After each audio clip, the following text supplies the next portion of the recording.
Hello, Victor. How are you? How's it going? I'm great. How are you? I'm great. I just feel great to host you today. Yeah, So, thanks for um, having me. It's gonna be fun.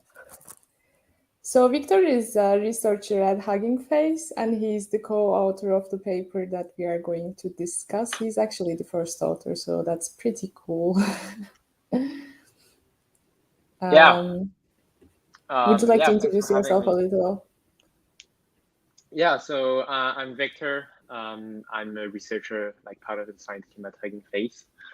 And the paper we're going to discuss today was done as part of Big Science. So this 1 year long research endeavor, whose goal is like to train a very large multilingual um, to produce a very large multilingual data set and train a very large language model on top of this data set. And so this paper is kind of like the first output of one of the working groups, so like the prompt engineering working group, whose focus is more on like these prompting questions.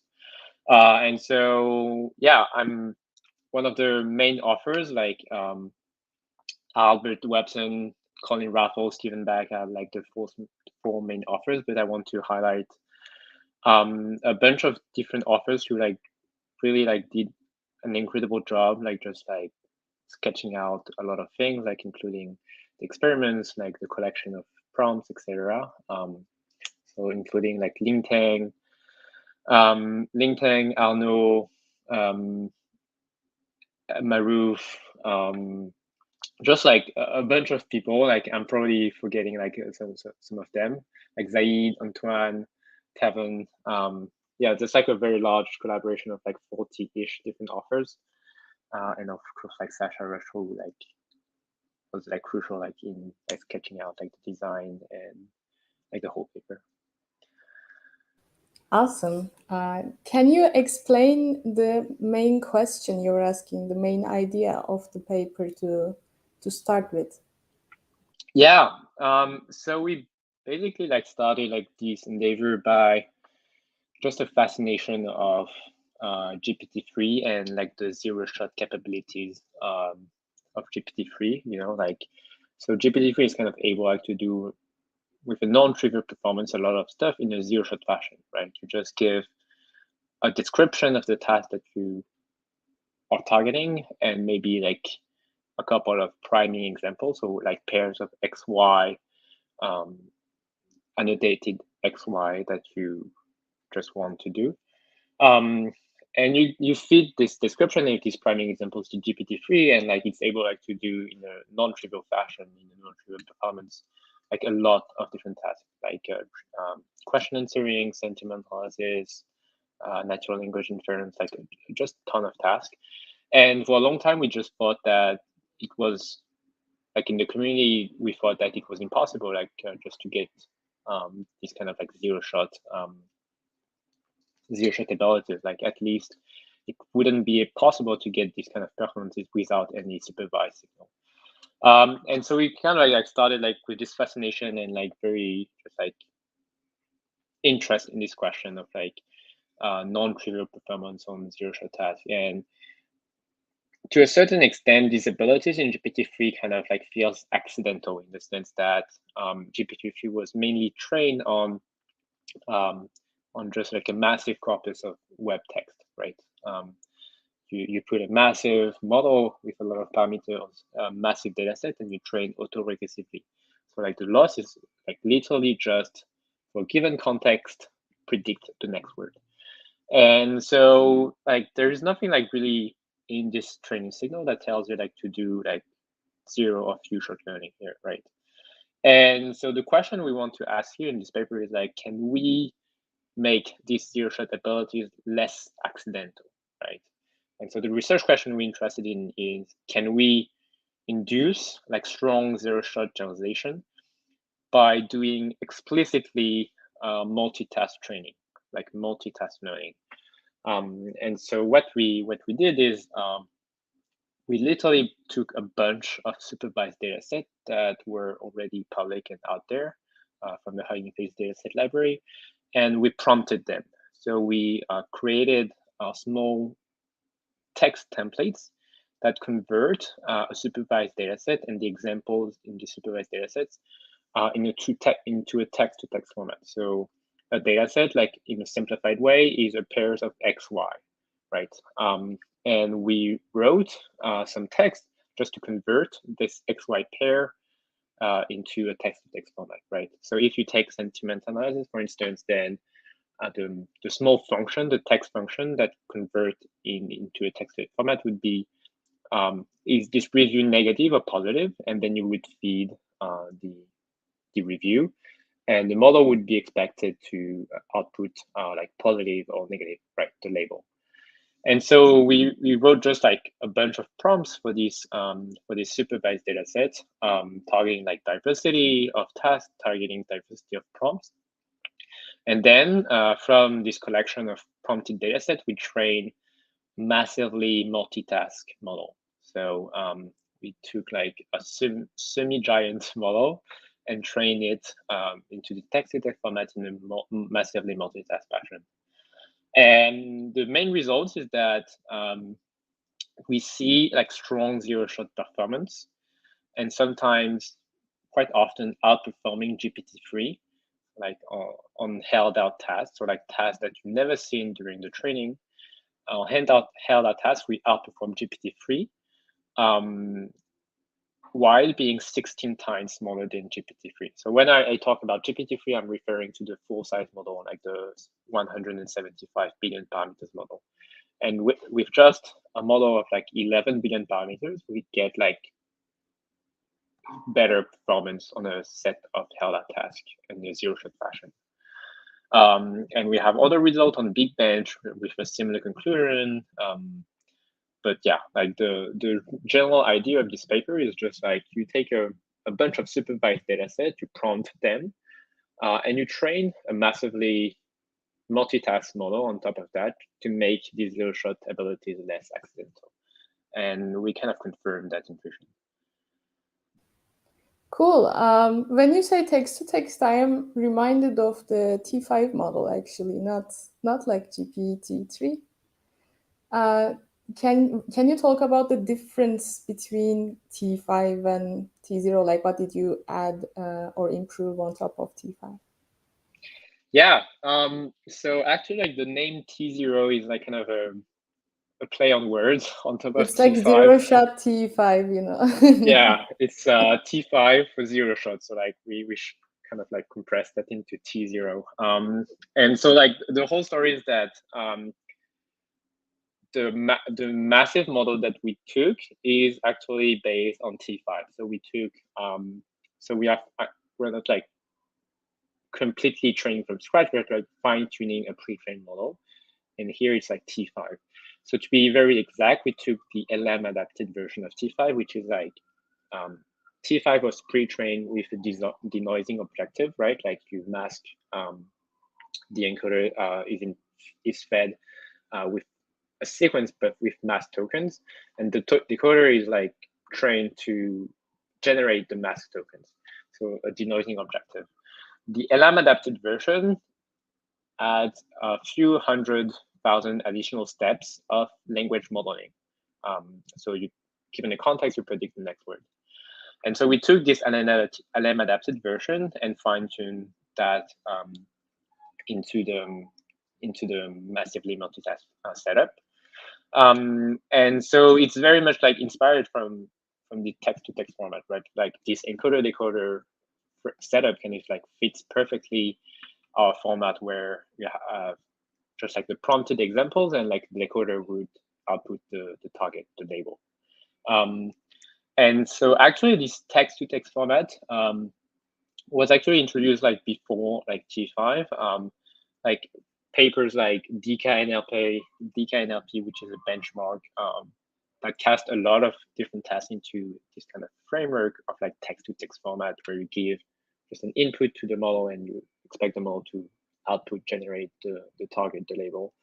And so we kind of like go down this line of like just convert everything into a text-to-text format, feed the input, generate the target.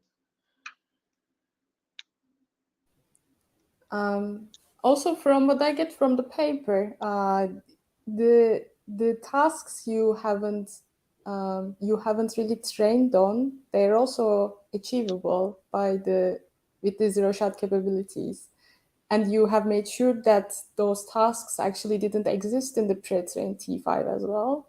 So can you talk a little about that? Because that's the most interesting part, in my opinion.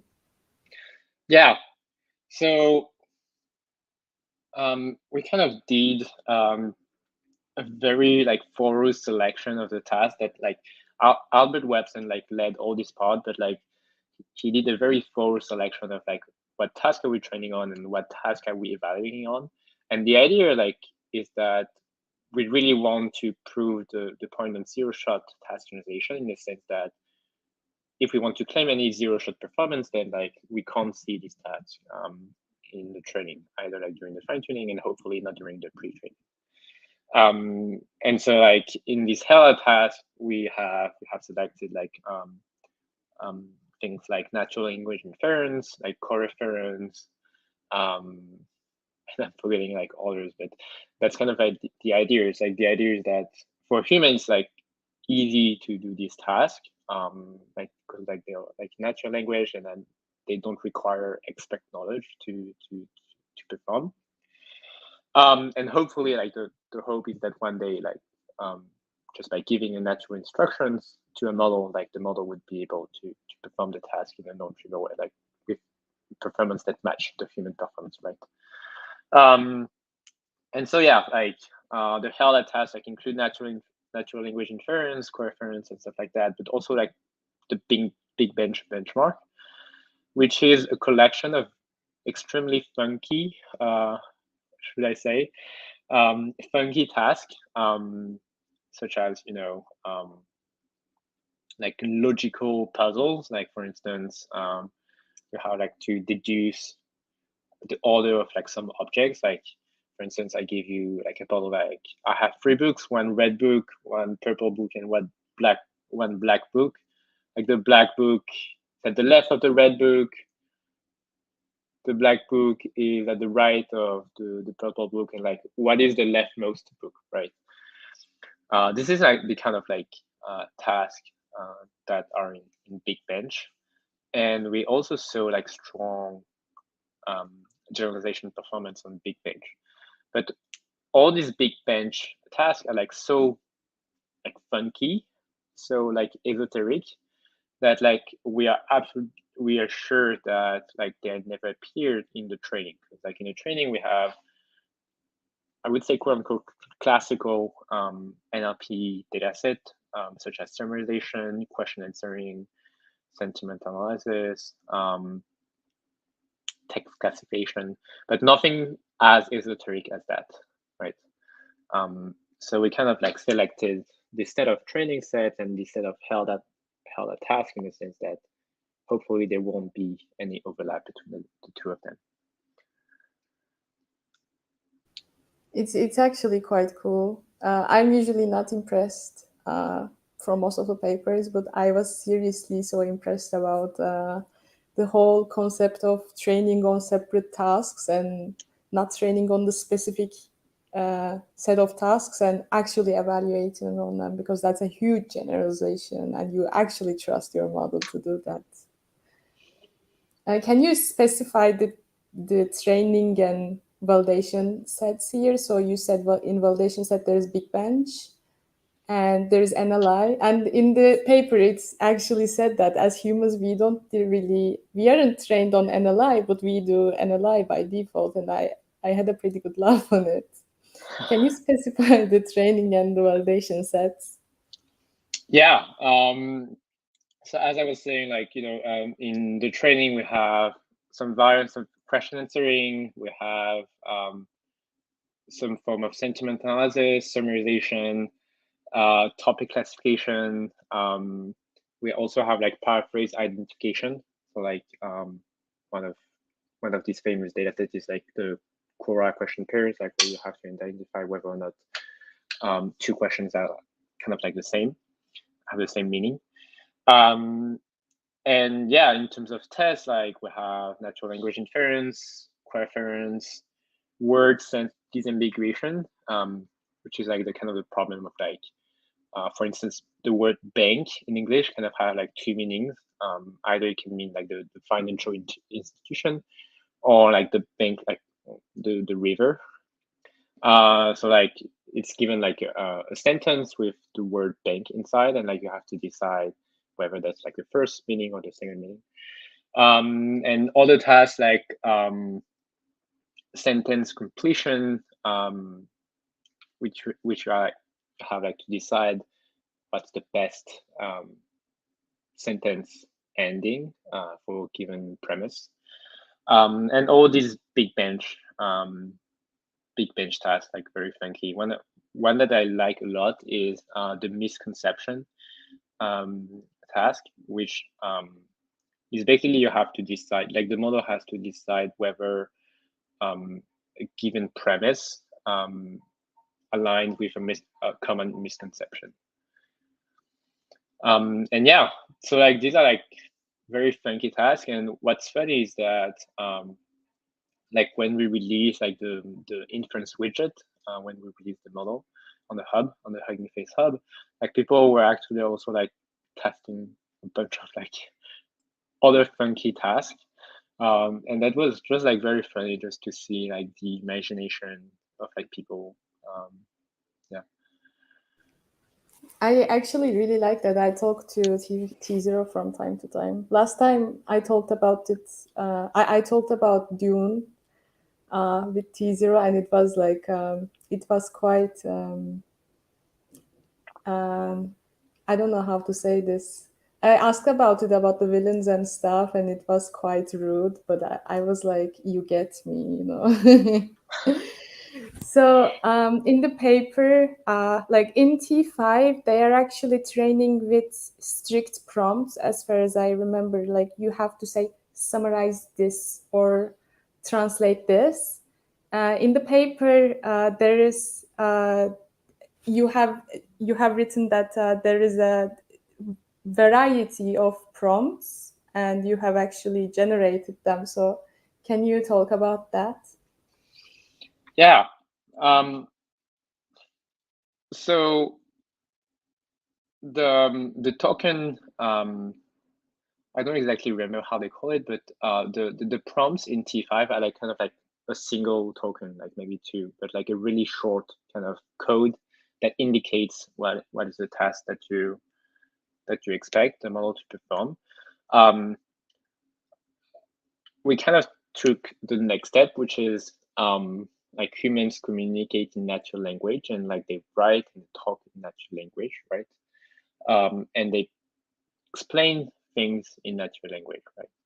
And so that's why we took the deliberate decisions of writing prompts in full natural language, and not just like one or two tokens, right? I think like this approach of one or two tokens is very much related to what people in the research community have been naming prompt tuning, which is you basically give 1, 2, 3, maybe 10, I don't know, like, but you give a sequence of like fake tokens, and then you fine tune the model on top of that. And we are taking a kind of like almost orthogonal approach here, which is the prompt should be in full natural language, kind of almost an instruction. So I'm not saying any claim that the model right now actually like really understands the instruction that we're giving, but at least like that's like the premise, the I hypothesis that wonder we're taking. if there is like a generalization over that as well, you know, like see understanding what it hasn't seen as a prompt, and actually knowing that it is mapped to that prompt. You know, have you ever tested that? To a certain extent, yes.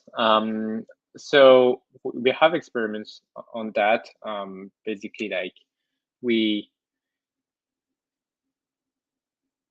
so what we see in GPT-3, let me give you a little bit of context, is that GPT-3 and many other models, right, is that the models are like very sensitive to the prompt formulation. So how you basically ask your question. And sometimes it's like very much absurd, right? Like you put a comma here, like you either put or not a comma here, and you have a completely different prediction. And this is like kind of like the absurd behaviors that we want to mitigate, right? Ideally, like a model would not be so sensitive to the exact formulation of the prompt, right? Like if you ask, is this review positive or negative, or you should get similar result as if you ask, would you say that this review positive or negative? Right, like you should get like the same performance, but in practice, it's not really the case. And we are also seeing that kind of effect in the T0 paper, where the premise is that variety and diversity will kind of help the model to be less sensitive to the prompt formulation. And our experiments suggest that in some cases, yes, and in other cases, not that well, right? Not that much. So it's like still very much an open question of like what is a good prompt? Like how can we just like increase this quote unquote robustness to the prompt of formulation? This is still very much like an open research question of like how do we improve robustness to the formulation? I actually saw there was almost 2000 something prompts actually. So I don't know how you can actually test with a prompt that doesn't exist, because that's already too much, I guess. Well, so that's like kind of one of the guideline that we designed when we did the prompt collection is you can think of like we basically told like people who were writing prompts like try to be as diverse as possible and just try to be like very creative in the way that you formulate the prompt, right? So if you come back to the example of a sentiment analysis, um, then like a very easy prompt would be like, is this review positive or negative? But a creative prompt in a sense would be something like, I'm seeing this review on Amazon. Like, does this review indicate I should buy I should buy the product or not? Another creative prompt would be, is the I don't know, is the customer satisfied with the product, etc. Kind of like try to situate the situation so that you kind of like diversity in that sense, right?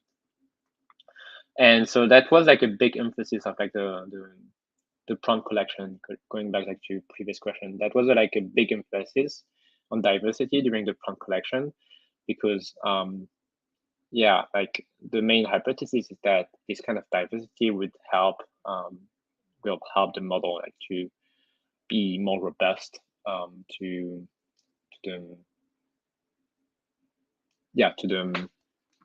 to the prompt formulation. And we confirmed that like in Fusion with the experiments where we like kind of vary the number of prompts per data set. So we saw like these two effects of like first, it kind of increases the performance, like the average median performance, but also kind of like decreased on average like the spread between the top performing prompt and the lower performing prompt. So in most of the cases we saw that, but like in few other cases, like probably outliers, that we didn't see that effect.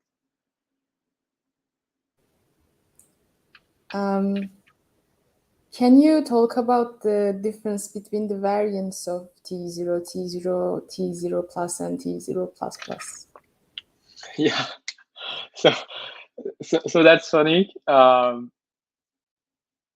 let me just like share a funny story, because like when we pushed the models to the hub, so we wanted to call it like T0 plus plus, but you actually can't put a plus in the name of the hub. So like I replace basically the plus by a p, and so some people are just like reading it by top and saying top rather than t0 plus plus. Yeah. And like retrospectively, that's very unfortunate. But yeah, I'm happy that you say t0 plus plus.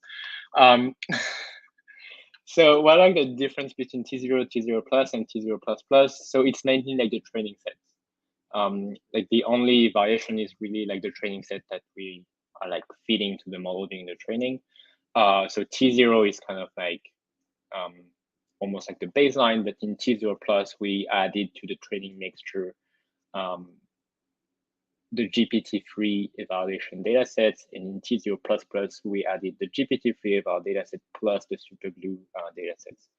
So like the main difference is like the number of training data sets that you feed to the model during the fine-tuning phase. And so like the t0 plus plus, just to give you an order of magnitude, was trained on a mixture of like around 50 data sets. And like the t0, the baseline almost, was trained with like around 35-ish data sets. Cool. Lastly, like this is like my last question, and I'm going to ask you the questions that I have received so far. Can you talk a little about the potential improvements you might do over T0? Yeah. So this is the kind of like paper that raised more questions that it answered at the end. So I think we kind of like verified the hypothesis that doing these kind of like massively multitask training will induce zero-shot generalization. And another concurrent work that is called FLAN, the model is called FLAN, not the paper, but it's from a team at Google, had a very similar conclusion, right? Like they did a very similar approach where they trained a very large model on a massively multitask setup. And so like very similar strong generalization, task zero-shot generalization. So we kind of confirmed the hypothesis, but like we also raised a bunch of other questions. So if I continue in the comparison with FLAN, like one of the main difference between T0 and FLAN is the size of the model. One of the conclusion of the authors from FLAN is that they really see the strong task zero-shot performance at a certain size, right? I think it was like 140-ish billion parameters, but we saw like strong improvements at only 11 billion parameters. So I think there's like some experiments we need to conduct, like really understanding what is driving this difference and why do they need so much scale and just to get the same performance. So we have like a few intuitions around like maybe the pre-training loss, the exact architecture of the model, but like that we should do like we're conducting more experiments around that right now. So a very natural questions. A very natural question after Chizuru is kind of like, can we extend the can we extend these experiments to a multilingual setup? Especially if you consider languages where you have lower resources, right? You have fewer supervised datasets. So how can we just extend this approach to a multilingual dataset, multilingual setup? Another question that is very much open right now is basically doing analysis of like what is a good prompt and what is a bad prompt, right? Like, so I told you about like this question of robustness, and so even if we kind of like closed a bit the gap, like there's still a gap between the top performing prompt and the lower performing prompt. So ultimately, like ideally, this gap would be near to zero, but it's still not to zero. So there's a question of like, yeah, can we characterize these low performing prompt and high performing prompt, and like what are the difference? What can we do to just improve the low performing prompt? Like, and it's not clear like whether that's on the prompt side or actually on the modeling side, right? This is very much an open question. Yeah, and yeah, that's kind of like the main questions I have in mind right now. But obviously, like it's raising much more questions than that, and hopefully by releasing like the collection of prompts and the models, like we're hopeful that it will kind of foster more research around this. And yeah, hopefully like it will kind of facilitate all these questions around prompt engineering. You have actually answered a couple of questions by answering my question. So Oh, I'm going to only ask one question. So one of the people from the audience actually asked a question. I'm going to rephrase that. So in GPT-3 and T0++, when they fall into fallback, they still give you the most likely answer instead of saying, I don't know, or this question does not make any sense. Have you tried doing some kind of negative sampling where you would create bogus question and or questions with no way of answering based on prompt, expecting the output to be I don't know or this doesn't make any sense?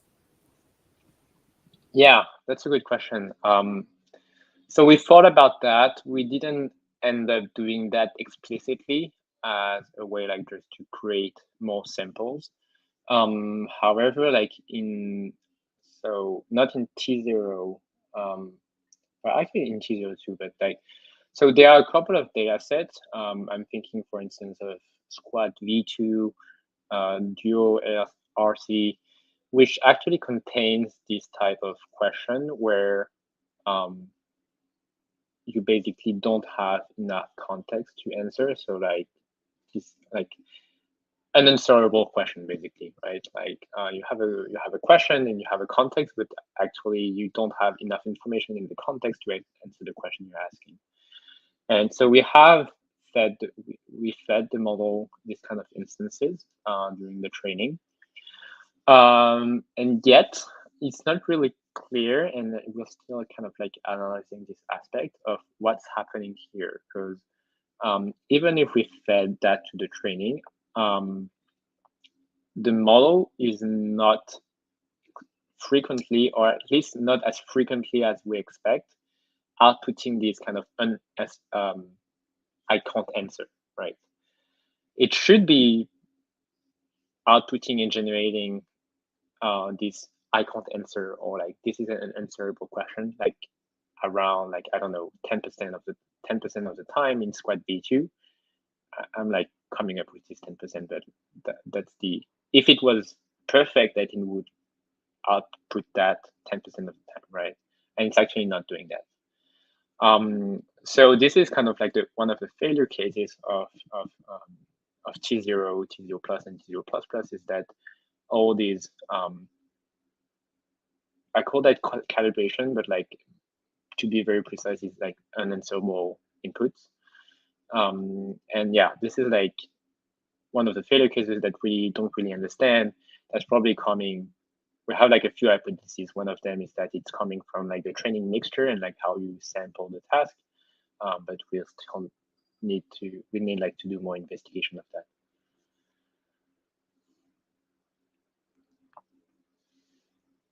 You muted. Sorry. That was actually a very good question and a very good answer, to be honest. I never thought of that. I was previously doing chatbots, and we did have tons of fallback mechanisms and stuff. So Fedor is asking a question, but this is actually answered in the stream. He says, "Did you train T5 from T0 from scratch, or did you fine tune T5?" It was fine tuned on T5, Yeah, based on the new prompt engineering approaches. As yes. yeah. Something Uh, you should note.